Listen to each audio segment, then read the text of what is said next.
নমস্কার প্রিয় ছাত্রছাত্রীরা, জেডি পাঠশালা ইউটিউব চ্যানেলে জানাই তোমাদের স্বাগতম। আমি গত ভিডিওতে বলেছিলাম যে আমি নেক্সট ভিডিও থেকে আমি ভারতীয় সংবিধানের মধ্যে যতগুলি পার্ট রয়েছে, যতগুলি আর্টিকেল রয়েছে, যতগুলি শিডিউল রয়েছে, আমি সব নিয়ে একটি একটি করে আলোচনা করব। তো সেই কথা অনুযায়ী প্রিয় ছাত্রছাত্রীদের জন্য আমি আজ পার্ট 1 ভারতীয় সংবিধানের পার্ট 1 নিয়ে আলোচনা করব। পার্ট 1-এর মধ্যে 4টি আর্টিকেল রয়েছে। পার্ট 1-এ আর্টিকেল 1 to 4 4টি আর্টিকেল রয়েছে। এই 4টি আর্টিকেলে মানে কি নিয়ে আলোচনা করা হবে? The union and it's territory. The union and it's territory মানে হলো সংঘ এবং ইহার রাজ্যক্ষেত্র। রাজ্যক্ষেত্র আমরা আরও অনেক জায়গাতে পাবো এই ওয়ার্ডটার মানে হলো অঞ্চল, ঠিক আছে? তো এই পার্ট 1-এর মধ্যে যে আর্টিকেল 4টি আর্টিকেল রয়েছে, তো আমি একটি একটি করে আলোচনা করছি। আর্টিকেল 1 কি নিয়ে আলোচনা করেছে? সংঘের নাম এবং রাজ্যক্ষেত্র, ঠিক আছে? তো আর্টিকেল 1-এ 3টি পয়েন্ট রয়েছে। আর্টিকেল 1 1 নম্বর পয়েন্ট, 2 নম্বর পয়েন্ট, 3 নম্বর পয়েন্ট, আবার 3 নম্বরে এ বি সি রয়েছে, ঠিক আছে? তারপর আমি 2 নম্বর 3 নম্বর অর্থাৎ এই পাঠের মধ্যে যে 4টি আর্টিকেল রয়েছে, আমি 4টি আর্টিকেল নিয়ে পুঙ্খানুপুঙ্খভাবে আলোচনা করবো। তাহলে প্রিয় ছাত্রছাত্রীরা ভিডিওটিকে দেখতে থাকো, ভিডিওটিকে স্কিপ করবে না। স্কিপ করলে হয়তো কিছু গুরুত্বপূর্ণ পয়েন্ট মিস করতে পারো, যা তোমাদের ভবিষ্যতে কাজে লাগতে পারে। আর তুমি যদি আমার চ্যানেল নতুন হয়ে থাকো, তাহলে প্লিজ আমার চ্যানেলটিকে সাবস্ক্রাইব করে রাখো আরও এই ধরনের ভিডিও পাওয়ার জন্য, এবং তোমাদের বন্ধুদের সাথেও ভিডিওটিকে শেয়ার করো, যাতে তোমাদের বন্ধুরাও এই ধরনের গুরুত্বপূর্ণ ভিডিও পেতে পারে। তাহলে চলো বেশি দেরি না করে ভিডিওটিকে শুরু করি। তো প্রিয় ছাত্রছাত্রীরা, আর্টিকেল 1-এ সংঘের নাম এবং রাজ্যক্ষেত্র সমূহ নিয়ে আলোচনা করেছে। তো দেখো প্রিয় ছাত্রছাত্রীরা কি বললো আর্টিকেল 1-এর 1-এ, মানে 1-এর 1 পয়েন্টে কি আলোচনা করেছিল? India that is Bharat shall B A union of states. India অর্থাৎ কে? ইন্ডিয়া হলো ভারত, ঠিক আছে? ইন্ডিয়ার নামটি হলো ভারত, ভারতের নাম হলো ইন্ডিয়া। আমরা ভারত বললেও হবে, ইন্ডিয়া বললেও হবে, ঠিক আছে? এখানে স্পষ্ট করে বলে দেওয়া হলো India that is Bharat shall B A union of states, অর্থাৎ ইন্ডিয়া অর্থাৎ ভারত রাজ্যসমূহের সংঘ হইবে। ভারতের মধ্যে যতগুলি স্টেট বা টেরিটরি থাকবে, এই সবের সংঘ হবে, ঠিক আছে? সবের সংঘ হবে ভারত, অর্থাৎ ভারত মানে এই যে যতগুলি স্টেট থাকবে, যতগুলি টেরিটরি থাকবে, এটার ইউনিয়ন হলো ইন্ডিয়া, ঠিক আছে? তারপরে মানে 1-এর 2 কি বললো? The states and the territories thereof shall be as specified in the first schedule. আমরা জানি ভারতীয় সংবিধানে শিডিউল কটা রয়েছে? 12টি শিডিউল রয়েছে, 12টি মানে তফসিলি রয়েছে, ঠিক আছে? তো এই 12টি তফসিলে 12টি শিডিউলের মধ্যে প্রথম যে শিডিউলটি আছে, এটার মধ্যে যে স্টেট বা যে টেরিটরিগুলোর নাম থাকবে, এগুলো কিন্তু ভারতের মানে অন্তর্ভুক্ত, ঠিক আছে? মানে ফার্স্ট শিডিউলের মধ্যে কি থাকবে?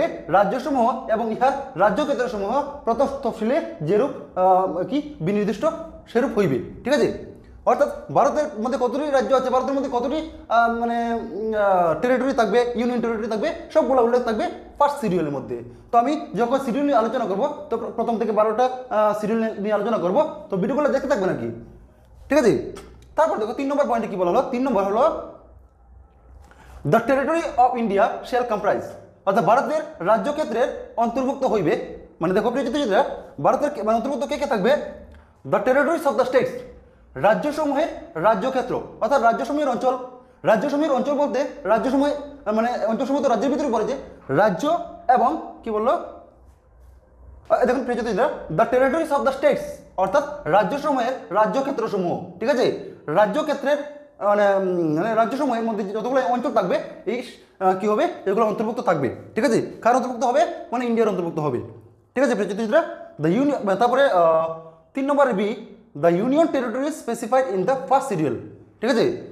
এবং ইউনিয়ন টেরিটরি যতগুলি থাকবে, যে ফার্স্ট শিডিউলের মধ্যে যতগুলি থাকবে, এগুলো কিন্তু ভারতের অন্তর্ভুক্ত হইবে, ঠিক আছে প্রিয় ছাত্রছাত্রীরা? অর্থাৎ 1 নম্বর আমরা মুদ্রা কথা যদি আমরা বলতে লাগে, যে 1 নম্বর আর্টিকেলে মানে সংঘ এবং ইহার রাজ্যক্ষেত্র সম্পর্কে নিয়ে আলোচনা করা হয়েছে, ঠিক আছে? তারপর আর কি বলবো প্রিয় ছাত্রছাত্রীরা?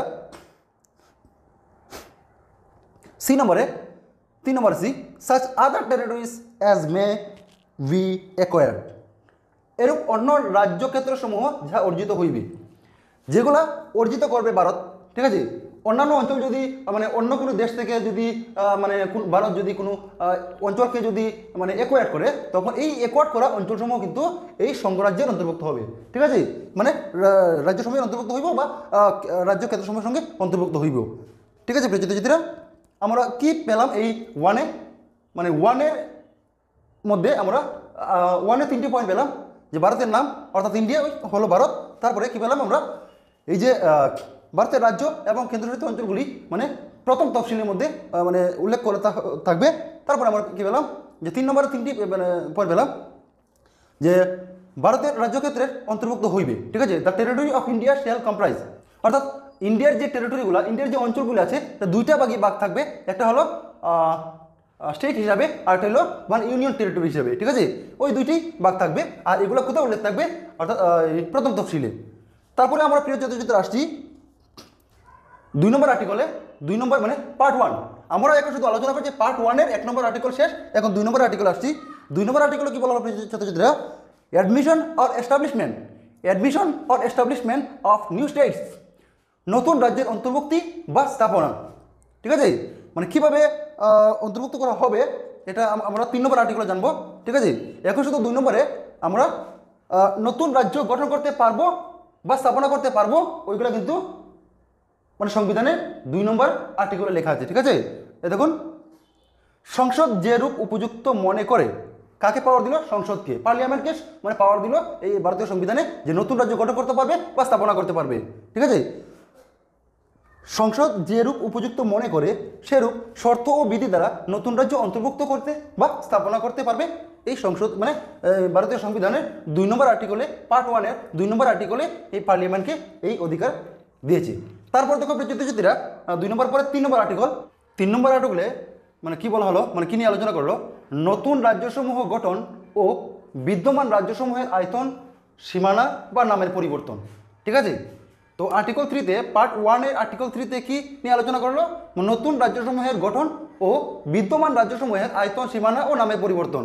তো দেখো প্রিয় ছাত্রছাত্রীরা, সংসদ বিধি দ্বারা পার্লামেন্টের যে নীতিনিয়ম আছে, এই পার্লামেন্টের নীতিনিয়ম দ্বারা যে কোনো রাজ্য হইতে 1 নম্বর মানে 3 নম্বর আর্টিকেলের এখানে 5টি পয়েন্ট রয়েছে প্রিয় ছাত্রছাত্রীরা। দেখো এখানে A B C এরকম ক খ গ এরকম এই 5টি পয়েন্ট রয়েছে। তো কি বলা হলো প্রিয় ছাত্রছাত্রীরা, দেখো মানে কি সংবিধান এই পার্লামেন্টকে কি অধিকার দিয়েছে, যে কোনো রাজ্য হইতে কোনো অঞ্চল পৃথক করিয়া লইয়া অথবা 2 বা ততোধিক রাজ্য বা রাজ্যের ভাগ সংযুক্ত করিয়া অথবা যে কোনো রাজ্যের কোনো ভাগে কোনো অঞ্চল সংযুক্তি করিয়া নতুন রাজ্য গঠন করিতে পারেন।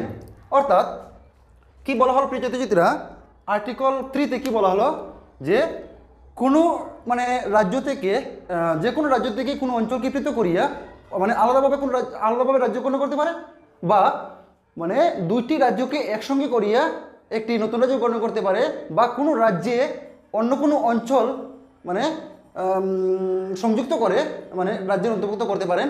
ঠিক আছে ছাত্রছাত্রীরা, তারপরে কতে কি বলা হলো, যে কোনো রাজ্যের আয়তন বৃদ্ধি করতে পারে। এই সংসদকে ভারতীয় সংবিধান মানে পাওয়ার দিয়েছে যে যে কোনো রাজ্যের আয়তন বৃদ্ধি করতে পারেন, যে কোনো রাজ্যকে মানে আয়তন সীমানা বৃদ্ধি করতে পারেন, মানে বড় ছোটো করতে পারেন, যে কোনো রাজ্যের আয়তন বৃদ্ধি করতে পারেন, যে কোনো রাজ্যের আয়তন হ্রাস করতে পারেন, তারপরে যে কোনো রাজ্যের সীমানা পরিবর্তন করতে পারেন, যে কোনো রাজ্যের নাম পরিবর্তন করতে পারেন। ঠিক আছে প্রিয়ছাত্রীরা, তো ওইগুলা মানে পাওয়ার ভারতীয় সংসদকে দিয়েছে কে, ভারতীয় সংবিধান। কিন্তু একটা কথা মনে রাখতে হবে প্রিয়ছাত্রীরা, এই যে কোনো রাজ্যের আয়তন বৃদ্ধি করতে পারে, যে কোনো রাজ্যের মানে সীমানা পরিবর্তন করতে পারে, নাম পরিবর্তন করতে পারে, এগুলা বিল, কিন্তু বিল সংসদে উত্থাপনের আগে রাষ্ট্রপতির সুপারিশ নিতে হবে, রাষ্ট্রপতির অনুমতি নিতে হবে।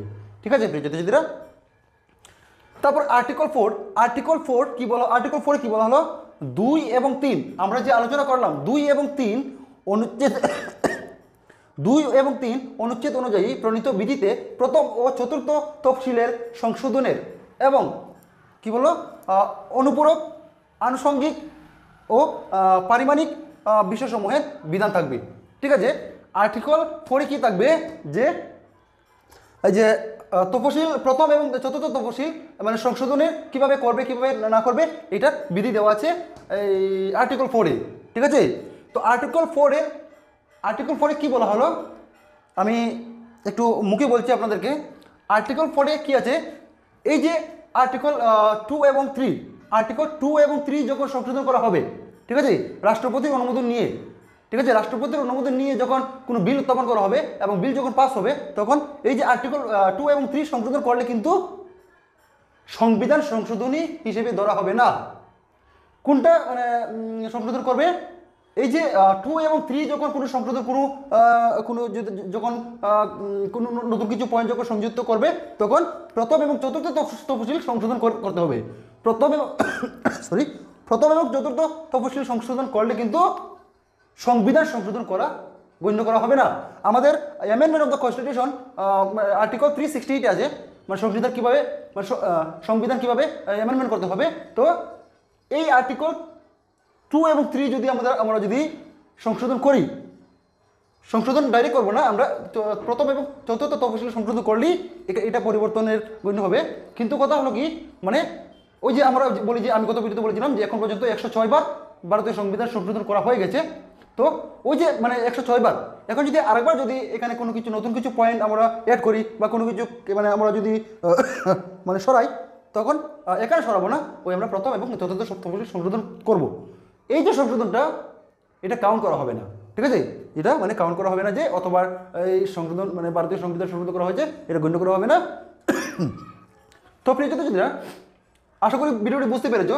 যদি তোমাদেরকে মানে কোনো মানুষের যদি জিজ্ঞাসা করে বা প্রায় পরীক্ষাতে আসতে পারে যে যদি বলে যে পার্ট 1-এ কয়টি আর্টিকেল রয়েছে, পার্ট 1-এ আর্টিকেল মানে 4টি আর্টিকেল রয়েছে। পার্ট 1-এ কী নিয়ে আলোচনা করা হয়েছে? সংঘ ও তার মানে রাজ্য ক্ষেত্রসমূহ নিয়ে আলোচনা করা হয়েছে।